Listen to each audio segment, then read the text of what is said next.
Okay, we've got another really terrible rear door here. Wait till you see this, and hopefully we can come up with a solution. A lot of people are probably going to have copped or going to cop a bit of this. These doors, maybe they're not the best setup. There's a lot of weight on there, but someone's mucked around with this. See about what I've been talking about, elongating the holes for adjustment. Well, this one looks like someone's done a DIY for the height adjustment. Now, I want to be really clear about what we need here, what's available with k1.com.au and what should be available, hopefully, because this is a real problem, and this is just like the next vehicle that's come in. We've gone to the rear door because, you know, she's mentioned it, and it's an absolute disaster. Once again, this has got added material and tape and a bodgy fix-up because it obviously doesn't press on the button here to turn the light off, so someone's added stuff on so that it works. So what I'm saying is these doors, they need to be able to be adjustable to go in and out. So what we need is, I mean, you know, we can take our factory one off and everyone can get the tools out, but it'd be really good if someone could manufacture one of these that's got the slot going in and out approximately 3mm, just to allow an adjustment to slide in and out. So copy that exactly. If you need to, you can even make this area here a little bit bigger. There's a little bit of room to move there. So what you add, what you take out here, you can add on the outside. There's a bit of room to move each side. 3mm, I'd say. See the plastic, the gap there, right? So you can add the 3mm there as far as strength goes. This, you can get an aftermarket one of these, but it's really just hiding the problem.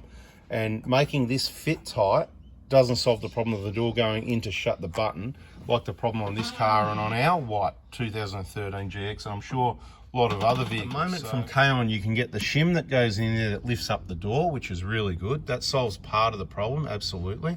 You can go ahead and replace hinges and bushes and whatever. It's going to create a lot of work, and it's just not necessary. Once these settle in, and you've got your shim or your two shims or whatever you need there, it's generally sitting at the right height. What we need is a replacement plastic would be good to make this fit tight at the other end so the door doesn't rattle up and down. And then once we've adjusted, well, there's no adjustment once again, but the adjustments at the hinge with the shims, that'll bring it up the right spot.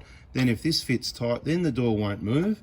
But if it's too tight, it'll push the door backwards, which is why we need to pull the door back in. And this isn't adjustable.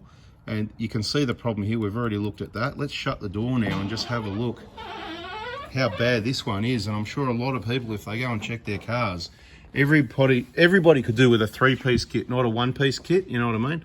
Let's have a look how bad this is, right? Just wanted to turn the light on so that we can have a better look in here. Right, see, it's right at the top there, right? So it's right at the top of the lock, which is the wrong area. Have a look at the guide support, how far off it is, okay? So don't think that any one piece is a solution. To be quite honest, I'm learning more about these rear doors myself. This door is miles off, so it's going to need at least 2 shims. I'd be starting off with 2 shims. I'd say this thing's bent up, so you might need to close that again. And that's the thing, you can rebend these, so you might not need this piece. One of the most important pieces is having this part up here, the striker there where it touches, making that adjustable to pull the door in properly, so the seal seals and stops the dust coming in. So one, put in your shims till you get this lifted up at your bottom hinge, right? Then you can adjust this, squeeze it in a little bit. If K1 come up with a replacement plastic for there, that'll be good to hold it nice and tight. But then that might still push the door out. You might still have the problem of this contraption here trying to make it bigger to close the door because it's not going in far enough, which means that's why we need to have this adjustable. Absolute necessity. So if someone can help out with that, that would be awesome. It'd be good if it was k1.com.au, but if they can't do it, we'll have to try and find someone else because there's a problem with Prados and we need a solution. Hey everyone, thanks for watching. Hopefully stay tuned and we'll let you know when there's a solution if there's one that comes up.